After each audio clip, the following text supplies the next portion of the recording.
안녕하십니까, 지리산 스토리입니다. 제가 10년 동안 어떤 시행착오도 겪고 이 농촌 사회를 보다 보니까 제일 심각한 문제는 도시에서도 그렇고 뭐 젊은 분들이 출산율이 지금 굉장히 저조하잖아요.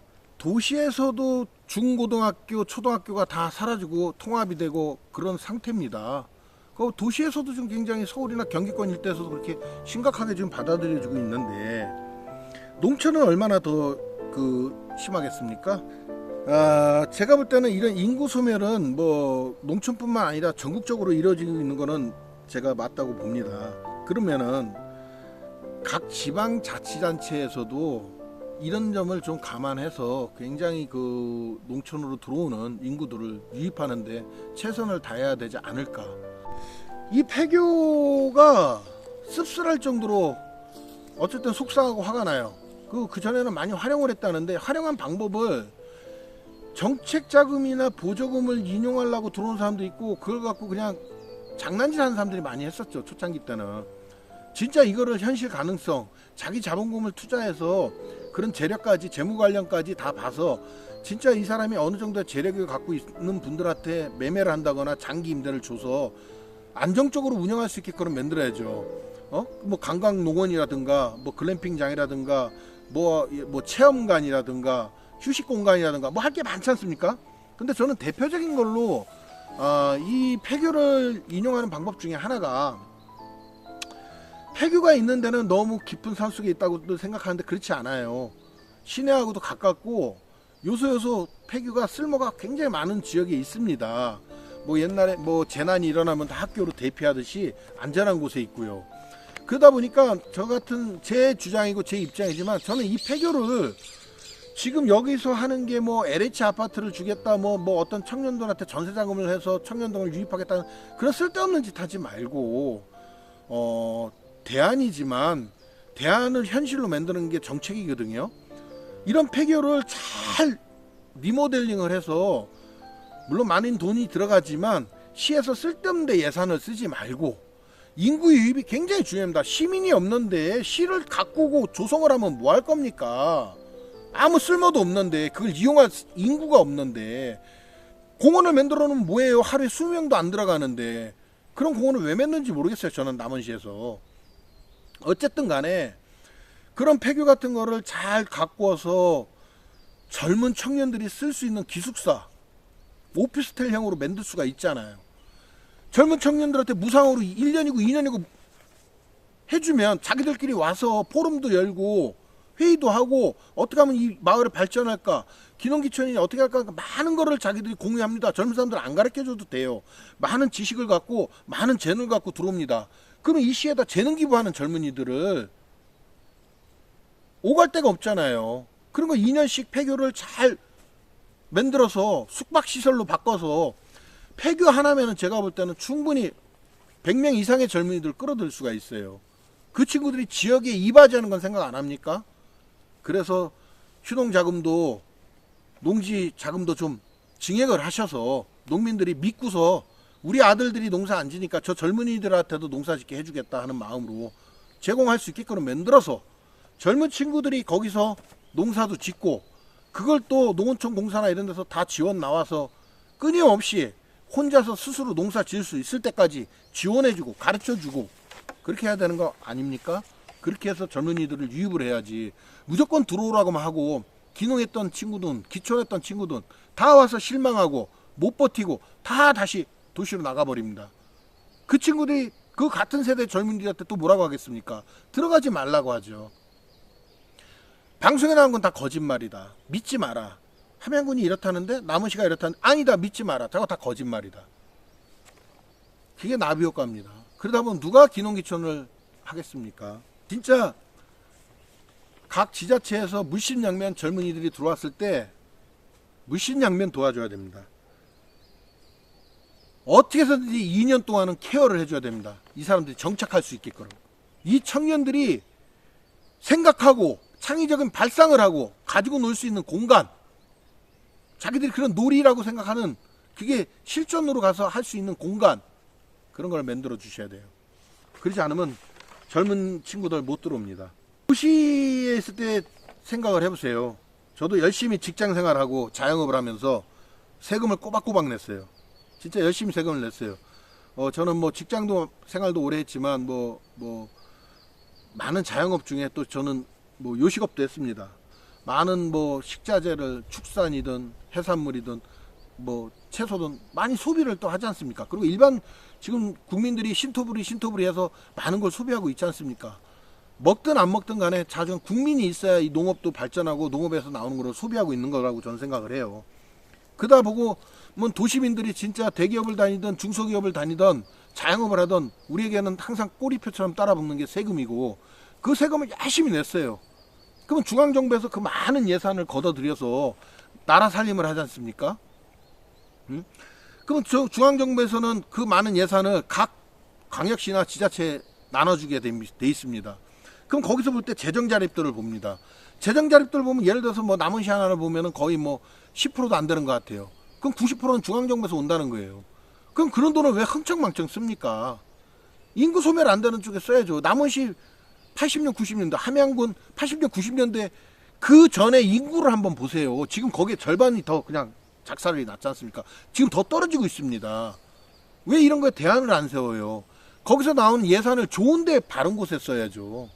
근데 이런 재정자립도가 낮은 지자체에 예산 보내주고 농민들은 얼마나 혜택을 받습니까? 제가 농민을 욕하는 게 아니고 당연히 그렇게 받아야 된다고 저는 생각하지만 이제는 농민들한테 연금도 나오지만 월급도 주잖아요. 농민 어민들에게 보조금, 농촌 마을도 현대화 시킨다고 각종 지원금, 많은 예산을 그쪽에 계속 쏟아붓고 있지 않습니까? 하다못해 마을에 관해서 어머니들 밥 먹고 뭐 이런 것까지도 다 도와주려고 하고 전기세부터 기름값까지 그 다음에 비닐하우스, 농기계, 건조기, 냉동 뭐 저온 창고 뭐 이런 것까지 다 막 보조 50% 막 80% 70% 해주잖아요. 농사를 짓는다는 이유 하나로 많은 혜택을 주고 있습니다. 이런 많은 혜택을 줄 수 있는 거는 도시에서 열심히 생활하는 사람 도시민들이 세금을 냈기 때문에 예산이 축적돼서 그 예산이 지금 농어촌으로 내려가는 건데 평생을 세금을 내면서 농어촌을 위해서 국민을 위해서 살아온 그런 근로자들을 따뜻하게 고생했다고 두들겨주지 못할 망정 발전기금 달라고 텃세를 부리고 마을에 어디 뭐 여행 가니까 버스를 네가 빌려라, 마을에 무슨 행사하니까 이만큼 찬조금을 내라 하고 계속 괴롭히고, 이건 정말 있을 수도 없는 일이고, 그 옛날에 새마을 운동이 어떻고 저떻고 그런 얘기 하실 필요 없어요. 저도 나이가 60이 다 됐지만은 저희 어릴 때 그런 거 다 했지만 도시도 개량 사업을 했고 농촌도 한 거예요. 그러다 보니까 도시에서도 기부한 사람 많아요. 자기 땅. 그래서 신장로도 넓히고 길도 넓히고. 도시가 언제부터 도시였습니까? 서울 강남에 옛날부터 그런 빌딩이 있었습니까? 다 논이고 밭이었죠. 개발 행위하고 다 하면서 도시에서도 많은 거를 도시민들도 그렇게 했어요. 그렇다고 해서 시골에서 자기 자식 잘 되라고 공부시켜서 도시로 보냈는데 너 시골에서 왔으니까 발전기금 달라고 했습니까? 이 땅은 내가 기부했으니까 너 일로 네 차가 지나가고 있어, 네가 탄 버스가 지나가고 있으니까 돈 내나 한 사람이 누구 있습니까? 단 한 명도 없습니다. 그게 민주국가예요. 근데 70년 80년대 자기들이 기부천 앞에서 만든 길이고 마을 안길이고 마을 사람들이 내놓은 길이니까 이 길을 너는 이 안길로 돌아다니고 일로 지나가니까 그 돈을 달라는 거는 타당성이 없는, 말도 안 되는, 저는 그건 진짜 있을 수도 없는 일이라고 봐요. 차라리 마을에 이런 뭐 저희 마을 같은 게 뭐 주변 마을이 그런 건 좋아요. 아주 좋아요. 뭐 마을에서 이렇게 기금을 걷어서 노인들 효도 장치도 해주고 여행도 1년에 한 번씩 보내주고 이렇게 마을에 필요한 마을에 가는 이런 도움도 주고, 그러다 보니까 사람들이 기금을 찾고 걷고 낸 게 있어요. 그러니까 자네도 들어왔으니까 이제 우리 마을이 됐으니까 여기 찬조 좀 해주게, 기부 좀 해주게, 한 100만원 뭐 150만원 200만원 아주 소액으로 50만원만 내주게, 이런 사람들이 있어요. 그걸 고맙다 그러고 그거를 사용처를 다 이장이 다 밝힙니다. 누가 얼마를 줬고 어떻게 썼고 이런 거를 다 공지해 줍니다. 그렇지 않은 마을이 너무 많아요. 너무 많으니까 이 농촌사회가 지금 인구 소멸이 되고 아직도 갑질을 하는 거예요. 지금 농촌의 인구 고령화가 아주 심각합니다. 어마무시합니다. 이 농민들이 다 사라진다고 보시면 돼요. 근데 들어오는 농민들, 후계 농들을 지금 다 죽이고 있잖아요. 그럼 농사는 이제 앞으로 누가 짓습니까? 이 농촌에 누가 살겠습니까? 도시도 이제 부동산 다 붕괴됩니다. 인구가 소멸됐는데 생각을 해보세요. 인구가 소멸되고 집 살 사람들이 없어요. 요즘 젊은 사람들은 돈을 벌면 집을 안 삽니다. 결혼도 안 합니다. 자기 혼자 잘 먹고 잘 살아요. 여행도 다니고. 그 돈 떨어지면 다시 일해요. 저는 그게 나쁘다고 안 봐요. 능력사회에서. 희망이 없으니까 그래요. 국가에서 지금 희망을 주지 않는 거 맞잖아요. 어떤 평생 직장을 만들어주는 것도 아니고, 학교 교육, 공교육도 그렇고 사교육도 그렇고 그냥 출세지향적인 공부만 가르치잖아요. 마을 이장이 월급이 30만 원에 뭐 보너스 뭐 60만 원인가 뭐 얼마 이런 거 저런 거 다 합치면 1년에 한 400 얼마 정도의 그런 수고비 정도를 받습니다. 그래서 어떤 진짜 열심히 일하는 이장이 있어요. 자기 일도 못하고. 그런 마을에서는 이장한테 뭐 매달 2만 원씩이라도 이렇게 걷어서 월급을 더 채워주는 것도 있고요. 자발적으로.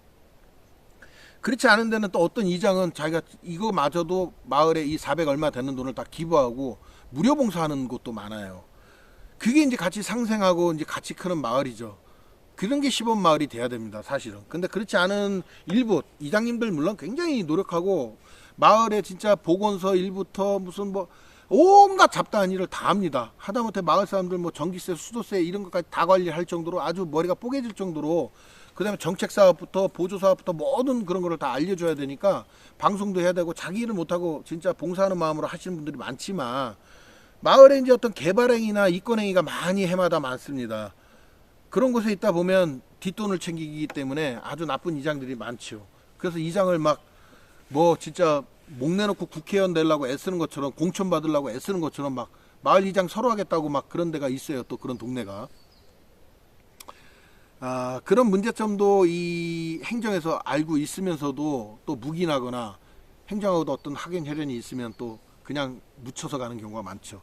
아직도 그렇게 심하게 하는 곳은 제가 많이 있는 걸로 방송에도 많이 나오고 있습니다. 제가 볼 때는 지금은 인플레이션이 너무 강해지다 보니까 도시에 있는 지금 소상공인도 다 죽게 생겼고, 대기업도 지금 흔들흔들 할 정도니까 중소기업도 당연히 어렵고, 이런 상황에서 도시민들까지 무너지면 농촌이 어떻게 버티겠습니까? 모든 예산이 줄어버리는데. 그렇기 때문에 도시민들이 살아야 농촌도 살고 다 같은 국민이니까 상생할 수 있는 겁니다. 그러니까 농촌도 인구 소멸되는 걸 막기 위해서는 외부에서 들어오는 사람들을 좀 따뜻하게 맞이해 주기를 제가 좀 간곡하게 부탁을 좀 드립니다.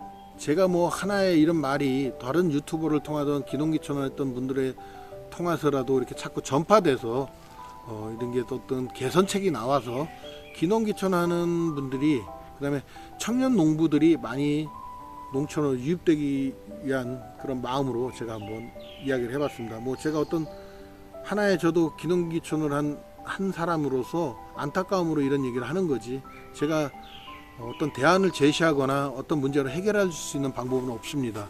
그냥 제가 가진 생각만 얘기한 거고, 이 함양하고 전북에서 제가 이 남원 쪽에서 10년 동안 살아오면서 느꼈던 점을 하는 얘기니까, 오늘의 얘기를 잘 들어주신 것에 대해서 감사하게 생각을 하고 어떤 오해는 없으시기를 바라겠습니다.